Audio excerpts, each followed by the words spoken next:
स्वागत है आपका हमारे चैनल ज्योमेट्री सीरीज में। जहाँ हम पढ़ते हैं कक्षा 10वीं के लिए मैथ और पेपर में आने वाले सभी महत्वपूर्ण प्रश्न। ठीक है, जिसमें कि आप लोग बहुत अच्छे से तैयार करें तो आपका बोर्ड पेपर आसानी से सॉल्व हो सकता है। ठीक है ना। तो आज हमने क्या है, कक्षा 10वीं के बोर्ड का एक पेपर जो कि 2025 में आया है। ठीक है, तो आज हम उसे सॉल्व कराएंगे। तो आप लोग बहुत अच्छे से इसे क्वेश्चन को सॉल्व करिएगा और इसे तैयार कर लीजिएगा, क्योंकि पेपर में बार बार एक पेपर रिपीट होते हैं।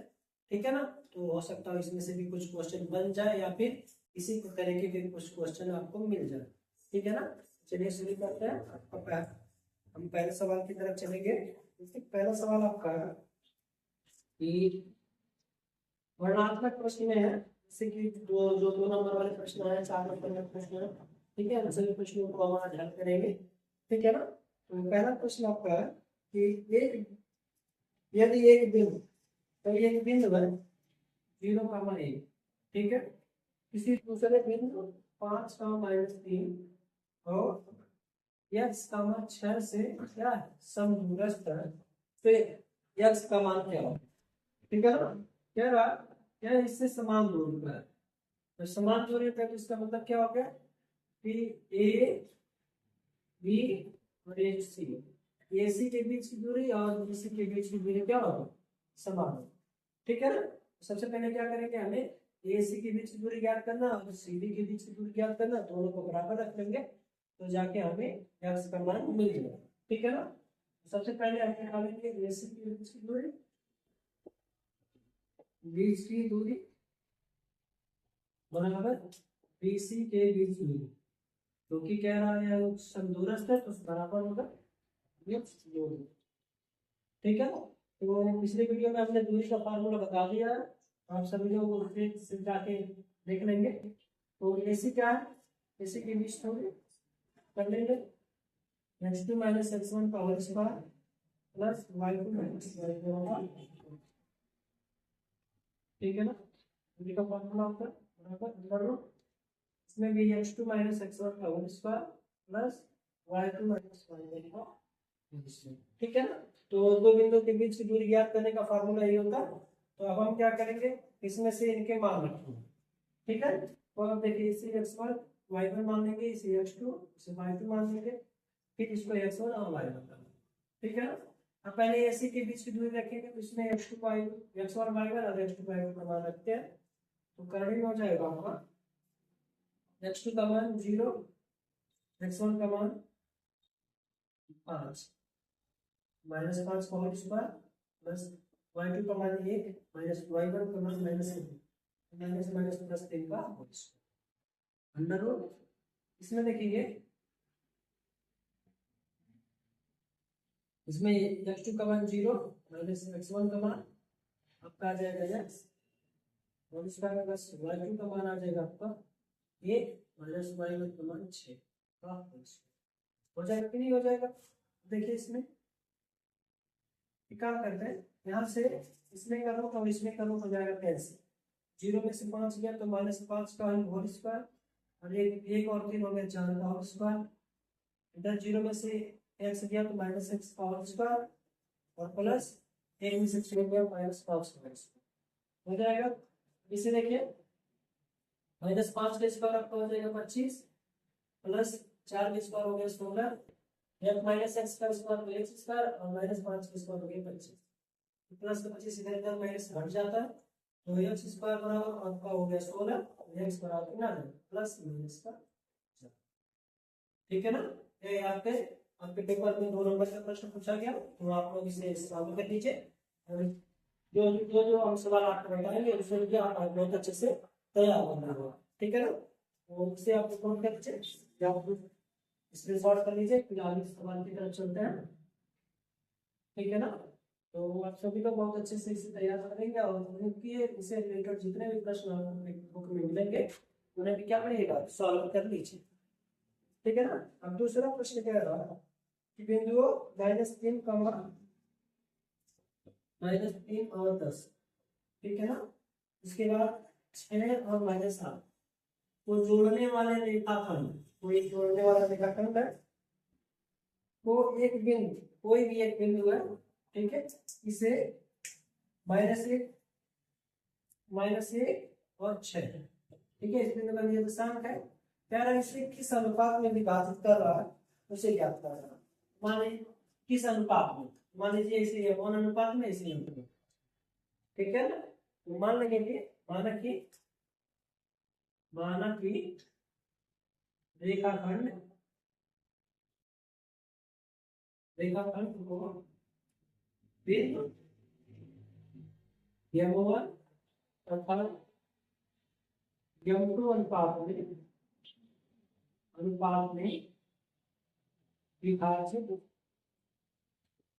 करता है, ठीक है ना। m1 तथा m2 अनुपात में विभाजित करता है। देखिए इसे x1 से x2 मतलब y1, इसे x2 y2 और इससे मानेंगे x का मान।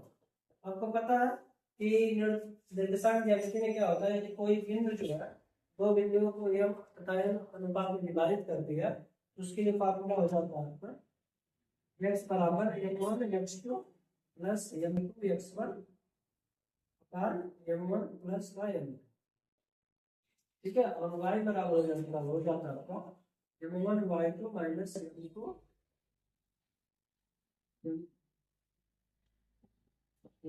y1 m1 प्लस का, ठीक है ना। आपका फार्मूला यार यहाँ से अभी x सब का मान लिखना है सारी बात से। तो एक काम करें, हमें पहले x वाला लेके चलते हैं, यहीं से अनुपात निकल जाएगा तो y वाले की जरूरत नहीं, ठीक है ना। तो x का मान माइनस का 1 बराबर m1 का मान हो जाएगा, याद करना है पूरे, x2 का मान माइनस का 3, x2 का मान 6 है, x2 का मान 6, तो m2 का मान याद करना है, x1 का मान माइनस का 3 बटे m1 प्लस का m1। अब ये भाग में इधर आ जाएगा पूरे में, ठीक है। तो एक माइनस का m1 और माइनस का m2, 6 m1 माइनस का 3 m2, ठीक है ना। अब यहाँ से क्या करेंगे, m1 और m2 को m1 वाले को एक तरफ और m2 वाले को एक तरफ, ठीक है। जैसे कि अभी इसको अगर इधर भेज दें तो माइनस वाला प्लस में हो जाएगा, इसको इधर भेज दें तो माइनस वाला प्लस में, 3 m2 माइनस का m2 6 m1 minus minus minus plus, ठीक है। तो 3 में से एक गया 2 m2, इधर 6 हो गया 7 m1।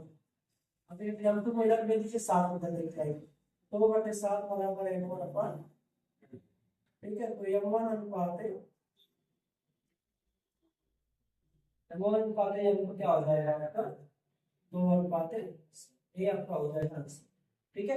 यह बोर्ड के पेपर में 2025 में 4 नंबर में प्रश्न पूछे गए हैं, तो आप लोग इसे बहुत अच्छे से सॉल्व कर लीजिएगा, ठीक है। नोट कर लीजिए।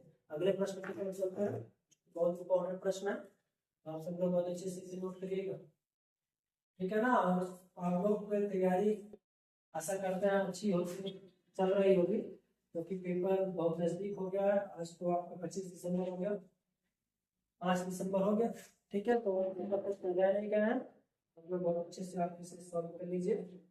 अगला सवाल क्या है हमारा कि 1 माइनस 10 अपॉन 1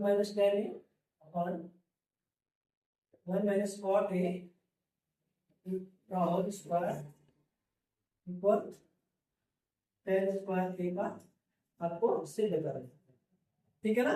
तो चूंकि हम मॉडल पेपर लेके चल रहे हैं तो सभी क्षेत्रों से प्रश्न पूछे ही जाएंगे, ठीक है ना। तो इसे भी सॉल्व कर लेते हैं। तो प्रश्न क्या है, तो सबसे पहले सॉल्व करने के लिए अपने हिसाब से करते हैं, एलएचएस से 1 माइनस का 10 अपॉन 1 माइनस का 40 का होल स्क्वायर, ठीक है ना। अब देखिए 1 माइनस 10 बराबर होता है साइन ए अपॉन कॉस, ठीक है। और 1 माइनस 40 बराबर होता है cos ए बटे साइन ए। जिन को फार्मूला नहीं पता है अपने लिस्ट में जाके त्रिकोणमिति के महत्वपूर्ण सूत्र एक वीडियो अपने बनाया, उसे जाके अच्छे से देखने का फार्मूला सभी पता हो जाएगा, ठीक है। तो अगले सवाल में चलते हैं। यहाँ पे देखिए cos का गुणा 1 में, तो cos है माइनस का साइन है और बटे cos है, पूरे का बटे साइन ए का गुणा में तो साइन ए माइनस का कॉस ए पूरे का बटे साइन। ठीक है ना। अगर हम बात करें इसमें से देखा जाए तो यहाँ पे माइनस में साइन वाला माइनस में साइन वाला प्लस में कॉस वाला माइनस में साइन। तो क्या करें ऊपर ऐसे हम माइनस से कॉमन कर दें। अगर हम माइनस का एक ऊपर से कॉमन कर दें माइनस से कॉमन कर देते हैं तो ऊपर हो जाएगा साइन ए माइनस का कॉस ए पूरे का बटे कॉस। ठीक है।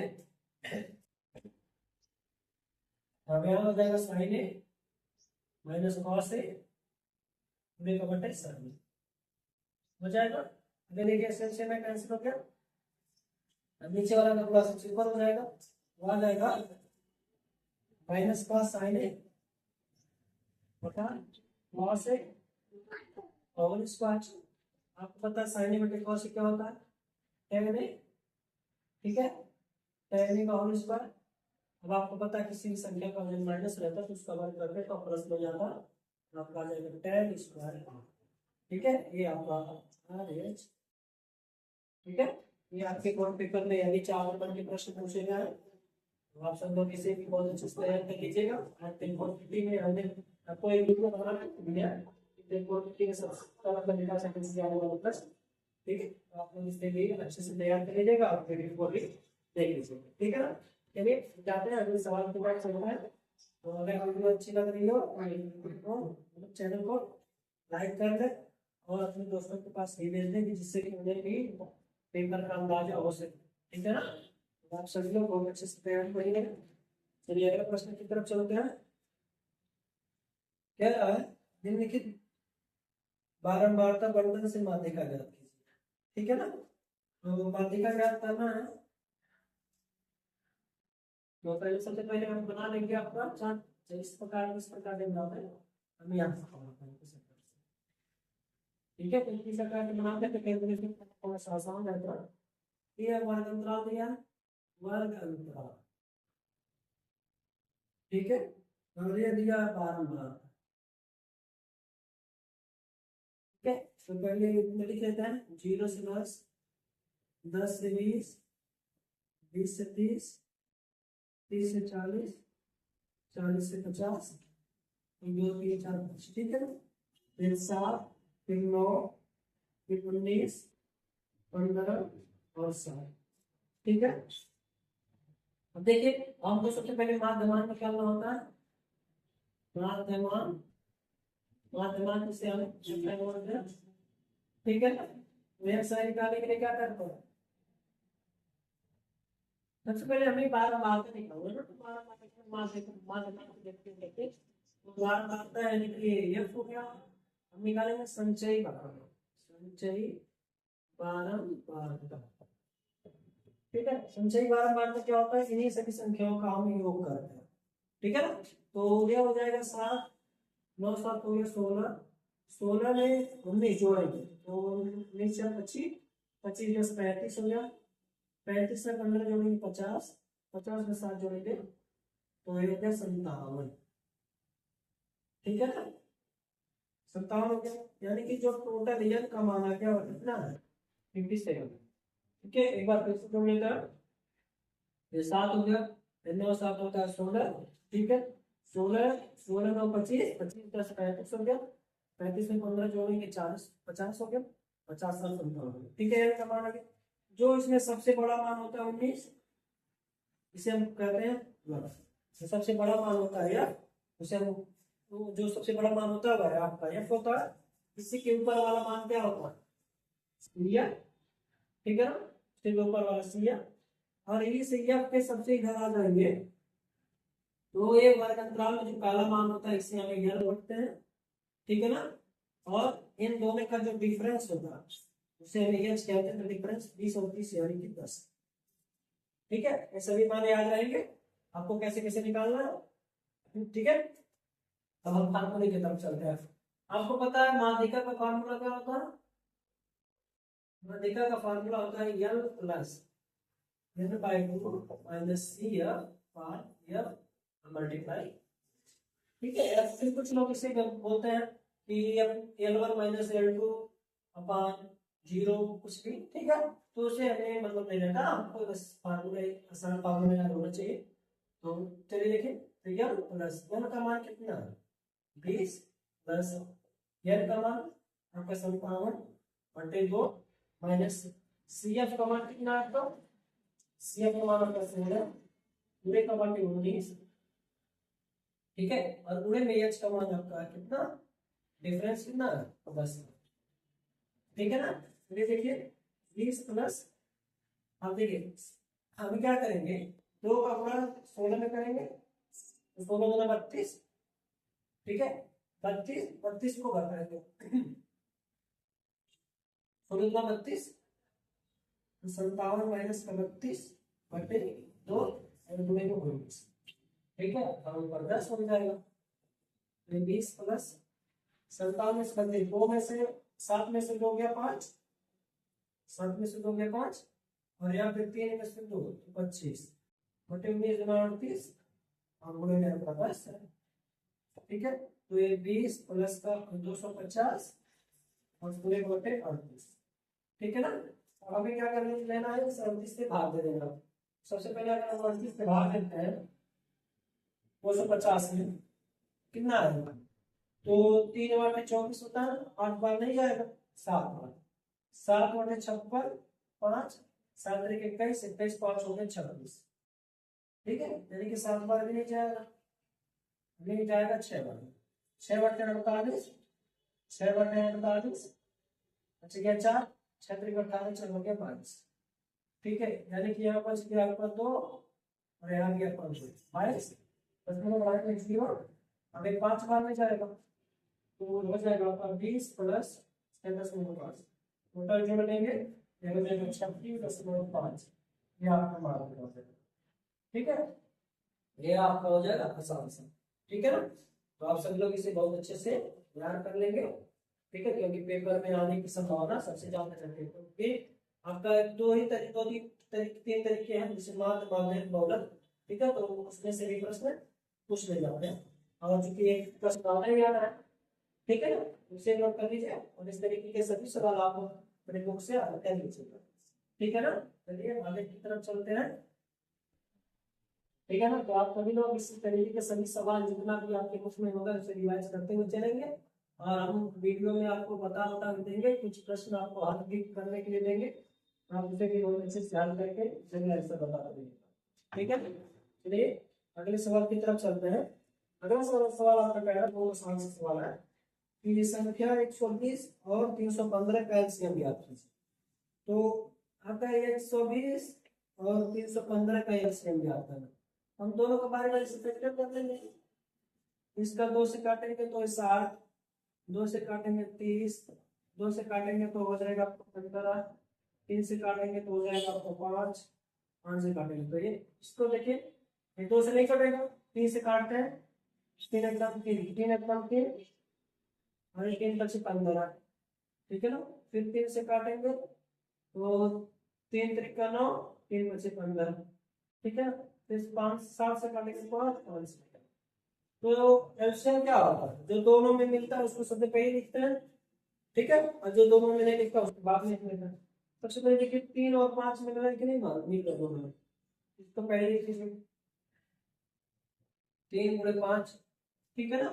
अगर 3 और इसमें 7, इसमें का खत्म हो गया, अभी 2 में 4 8 बचा, 8 में 3 25 15, 15 के 45 गुणे 7 और 56 गुणा कर दीजिए तो 45 और 56, 6 बचे 30, तो 3 6 चौके 24 27 और 5 5 बचे 25, 2 5 चौके 20 2 22, ठीक है ना। 0 7 5 हो गया 12, 2 हंस दे 4 हो गया 5 और ये हो गया, ठीक है ना। तो ये बच जाएगा आपका 25 20, ये आपका हो जाएगा, ठीक है। तो इस प्रकार से आप लोग एलसीएम ज्ञात कर लेंगे। तो एलसीएम एचसीएफ भी पेपर में आता ही रहता है, आपके बुक में बहुत सारे एलसीएम निकालने के सवाल आपको चेक कर रहा हूँ मैं दिए ही होंगे। तो चूंकि इसमें तो 2 नंबर का प्रश्न पूछा गया, ठीक है ना। तो अगर 2 नंबर भी मिल जाते हैं तो बहुत अच्छी बात होती है, क्योंकि अगर 22 नंबर बच्चे को मिल जाए और 1 नंबर ना मिले तो 23 नंबर से फेल होता है। ठीक है ना, तो आप बहुत अच्छे से इसे प्रिपेयर कर लेंगे। ठीक है, निकाल लेते हैं, अगले सवाल की तरफ चलते हैं। ठीक है ना, तो अगला सवाल आपका क्या होगा?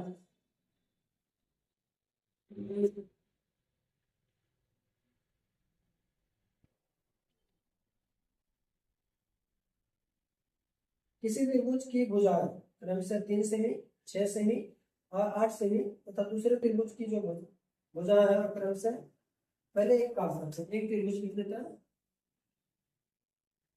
ठीक है, इसकी भुजाओं के बारे में कुछ लिया, 2 त्रिभुज है, तो मान लीजिए त्रिभुज ए बी सी है और दूसरा पी क्यू आ रहा है। ठीक है, तो एक त्रिभुज छोटे छोटे वाला है तो लिख देना, एक भुजन 6 हो गया, नहीं एक 3 हो गया, एक 6 हो गया और ये 8 हो गया। ठीक है ना, दूसरे त्रिभुज का ये 4 5 हो गया, 9 हो गया और ये आपका हो जाएगा 12। कह रहा है इसे देख लीजिए कि त्रिभुज समरूप होंगे। तो त्रिभुज समरूप होने का मतलब क्या होता है कि भुजाओं का अनुपात तो बराबर होनी चाहिए, तभी त्रिभुज समरूप हो सकते हैं। ठीक है, तो हम चेक कर लेते हैं कि त्रिभुज समरूप है कि नहीं है, कोई दिक्कत नहीं है। देखिए हमने क्या किया, देखिए सबसे पहले इसका मान निकाला, फिर इसका निकाला, फिर इसका निकाला, इसमें भी पहले इसका फिर इसका फिर इसका, इसी तरीके से अनुपात बनाएंगे। तो ए बी बटे पी क्यू बराबर ए सी बटे पी आर बराबर बी सी बटे क्यू आर। ठीक है, ए बी का फंक्शन 5 बटे पी क्यू का मान 3 है, ए सी का मान 6 9, इसका 6, बी सी का 12 8, तो 3 25 15 1.5 बार में 6 डेढ़ 9 1.5 8 डेढ़ 12 यानी कि तीनों बराबर आए हैं। लेकिन क्या होता है, त्रिभुज क्या होगा, त्रिभुज ए बी सी समरूप होगा त्रिभुज पी क्यू आर। ठीक है, गुड। सीखो क्या, बहुत आसान सवाल था, तो पेपर में आपका इस छोटे छोटे प्रश्न मिल जाएगा और 4 4 नंबर आपको मिल जाएगा। तो सभी वीडियो को बहुत अच्छे से देखेंगे। अभी तो इसे मिटा देते हैं, इसी तरीके से आप अपने बुक में भी सवाल मिलेगा तो उसको सॉल्व करते रहिएगा, क्योंकि हो सकता है और डाटा में से करके पेपर में प्रश्न पूछ लिया जाएगा। बहुत जरूरी होता है कि प्रश्न को सॉल्व कर लिया जाता है। ठीक है, अगले सवाल की तरफ चलते हैं। अगला सवाल आपका डिरिचलेट रैखिक समीकरण से कि किसी भिन्न के अंश और हर में एक जोड़ने पर हुआ 4/5। ठीक है, सबसे पहले माना कि भिन्न का अंश बराबर x और हर बराबर, ठीक है, तो भिन्न का अंश बराबर x और हर बराबर y, तो भिन्न क्या होगा, भिन्न आपका x बटे। ठीक है, अब प्रश्नानुसार प्रश्न क्या रहा है कि यदि हर और अंश में एक जोड़ने पर 4/5 हुआ, ठीक है ना, x में एक जोड़ दीजिए, y में भी एक जोड़ दीजिए तो 4/5 हो जाएगा। ठीक है ना, पहले से सॉल्व कर लेते हैं। 5 गुणा x में 5 प्लस 5, 4 का गुणा y में 4y, 4 का गुणा x में तो 4, तो y को इधर क्या 5 उधर दे दीजिए, 5x माइनस 4y बराबर 4 प्लस 5, 5x माइनस 4y बराबर माइनस, तो निकल देंगे। ठीक है, उन्हें प्रश्न पढ़ेंगे, यदि अंश और हर में से 5 घटाया जाए, यदि हर और अंश में से 5 घटाया जाए तो भिन्न 1/2 हो जाती है। ठीक है, तो अंश में से 5 घटा दीजिए, हर में से भी 5 घटा दीजिए। ठीक है, तो आगे 1/2 हो जाएगा, कोई दिक्कत नहीं है। 2 का गुणा x में तो 2x माइनस 2 10, y का गुणा 1 में तो y माइनस 5। ठीक है, और हमें देखिए y की जगह क्या है, और 10 को उधर भेज देंगे, 2x माइनस 5 माइनस और माइनस 10 उधर जाएगा, माइनस का 5 प्लस का 10। ठीक है, 2x माइनस का y बराबर हो जाएगा 10। सही है क्या? ठीक है। इन समीकरण एक और दो को हम लोग सब से याद करेंगे, ठीक है ना। लिखेंगे समीकरण एक व दो, समीकरण का x माइनस का y बराबर 5, यहाँ x माइनस का 4y बराबर का -3। ठीक है, चलिए हम समीकरण एक में 4 से गुणा कर देते हैं। समीकरण एक आपका 4 गुना 8x माइनस 4y बराबर 4 का 20। ठीक है, और नीचे देखें एक नीचे वाला तो 5x माइनस 4y और माइनस का 1 रहेगा, तो घटाएंगे तो माइनस प्लस और एक प्लस खत्म। 5 में से 8 में x में से 5x घटाएंगे तो 3x, 20 में 1 जोड़ेंगे तो 21, x बराबर 21 बटे 3। ठीक है, काटेंगे 7 बार में, x बराबर ना अब x का मान समीकरण और रखेंगे 1 में, तो x का मान समीकरण 1 में रखेंगे, x का मान समीकरण 1 में रखेंगे। देखिए तो 2x की जगह पे 7 माइनस y बराबर 5, तो 7 में 14 को उधर मिलेगा तो माइनस y बराबर 5 माइनस 14। ठीक है, माइनस y बराबर माइनस का 9। ठीक है, तो y बराबर कितना आ गया माइनस का प्लस का 9। ठीक है, आप लिखेंगे अतः भिन्न बराबर अतः भिन्न क्या हो जाएगा x बटे y बराबर x का मान आपका हो जाएगा 7 और y का मान। ठीक है, पेपर में आपको 4 नंबर दिलाने के लिए बहुत काफी है और इसी के जैसा सवाल आपके पेपर में जरूर आएगा। ठीक है ना, तो आप लोग इसके तरीके का सवाल जो आपके मुंह में रहेगा उसे बहुत अच्छे से तैयार कर लीजिए। ठीक है, इसे नोट कर लीजिए, अगले सवाल की तरफ चलते हैं। ठीक है, तो बता दें इसे जिनको भी जो लोग नोट नहीं कर पाए होंगे वे लोग वीडियो को इससे बैक करके और उसे रोक के बहुत अच्छे से नोट कर लीजिएगा और इसके जैसे सवाल लगाना भी नहीं बोलेंगे, क्योंकि बहुत ज़्यादा प्रश्न में आपको यही सवाल मिलेंगे। ठीक है ना, तो कटे वाला सवाल आता भी आता। अगला सवाल आपको क्या है कि निम्नलिखित समीकरण हल कीजिए। ठीक है, वो भी 4 नंबर के प्रश्न आपके पूछे जाए। 9x² माइनस 3x माइनस 2 बराबर 0, इसको हल करना तो छोटा सा काम है। देखिए 9 का गुणा 18 2 में, तो 18 को तोड़ना है और 3 लेके आना है, तो आसान सा काम है। तो देखिए 2 से 9, 3 से 3 और 3 से 1, तो 3 दूना 6 में से अगर हम 3 घटा दें तो आपका 3 आ जाएगा। अब 6 में 3 गुणा कर दें तो 18 हो जाएगा, तो कोई बात नहीं, बहुत आसान होता है। 9x² माइनस 6 माइनस कर 3 x माइनस 2 बराबर 0। ठीक है, तो 9x² minus 6x minus minus plus 3x और माइनस का 2 बराबर 0। ठीक है ना, तो जिनको भी मध्यपद तोड़ने में समस्या होगी वह लोग क्या करेंगे, प्लेलिस्ट में वीडियो आपको मध्यपद तोड़ने के लिए मिलेगा, आप पहले उसे अच्छे से देख लेंगे। ठीक है ना, तो अगले सवाल की तरफ चलो, अपने सवाल की तरफ चलते हैं। देखिए यहाँ पे अगर हम देखिए 6x और 3x मिल जाएगा, तो यहाँ पे हो जाएगा 3x माइनस, यहाँ पे केवल 2 बचेगा तो 3x निकाल दें। और यहाँ पे देखिए माइनस में तो प्लस का 1 कॉमन कर लो, 3x माइनस का 2 बराबर 0। अब देखिए ये दोनों सेम हो गया, तो 3x माइनस 2 एक ब्रैकेट में और 3x प्लस का 1 एक ब्रैकेट में बराबर 0 हो गया। ठीक है ना, तो ये दोनों को 0 के बराबर रखेंगे, तो 3x माइनस 2 बराबर 0, तो 3x माइनस 2 बराबर माइनस 2 इधर जाएगा तो प्लस का 2, x बराबर 2 बटे 1 मान आ जाएगा। फिर रखेंगे 3x प्लस 1 बराबर 0, 3x बराबर माइनस का 1 और x बराबर 1 बटे। ठीक है, तो ये x के 2 मान आ गए। बहुत आसान से देखिए, छोटा सा प्रश्न और आपको पेपर में 4 नंबर दिला सकता है, तो बहुत अच्छे से प्रिपेयर कर लेंगे। ठीक है ना, गुणनखंड में ज्यादा प्रश्न बुक में रहते नहीं है, 3-4 प्रश्न मिल जाते हैं, उसमें से एक प्रश्न आपको पेपर में देखने को मिल जाता है। ठीक है ना, तो इन्हीं सभी प्रश्नों के साथ हम आगे आपको फिर नेक्स्ट वीडियो में मिलेंगे, क्योंकि बहुत सारे प्रश्न आपके पेपर में अभी छूटे हुए हैं, जैसे कि 4 नंबर के अभी 3 प्रश्न हैं, 6 नंबर के आपके 3 प्रश्न हैं, दोनों भी हम आपको अगले वीडियो में सॉल्व करा देंगे। ठीक है ना, तो आप अगर ये वीडियो अच्छी लग रही हो और अपने दोस्तों के साथ भी शेयर करते रहिए, क्योंकि उन्हें भी बोर्ड पेपर में बहुत आसानी मिल सकती है।